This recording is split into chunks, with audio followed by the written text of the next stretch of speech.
Dear students, ഈ വീഡിയോയിൽ നമ്മൾ രണ്ട് ബൈനോമിയലുകളെ എങ്ങനെ ഈസിയായി മൾട്ടിപ്ലൈ ചെയ്യാം ഇതാണ് ഇന്ന് ഡിസ്കസ് ചെയ്യുന്നത്. വളരെ ലളിതമായി നിങ്ങൾക്ക് അക്കാര്യം മനസ്സിലാക്കാം.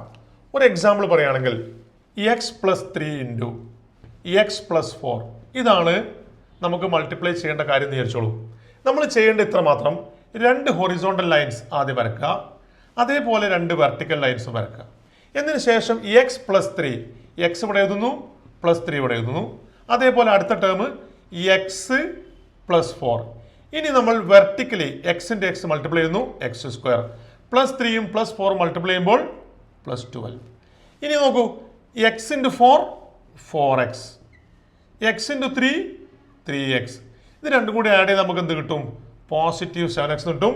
X square plus 7x plus 12 എന്നതാണ് ഇതിൻ്റെ ആൻസർ. ഇനി നോക്കൂ, ഇവിടെ മൈനസ് വരികയാണെങ്കിൽ നമ്മൾ അതേപോലെ എന്ത് ചെയ്താൽ മതി? ഇവിടെ മൈനസ് എഴുതിയാൽ മതി. ഇവിടെയും മൈനസ് ആണെങ്കിൽ ഇവിടെ മൈനസ് ചെയ്താൽ മതി. എന്നിട്ട് ഇതേപോലെ നമ്മൾ മൾട്ടിപ്ലൈ ചെയ്ത് കഴിഞ്ഞാൽ ഏത് രണ്ട് ബൈനോമിയലുകളെ എളുപ്പത്തിൽ നമുക്ക് മൾട്ടിപ്ലൈ ചെയ്യാൻ സാധിക്കും.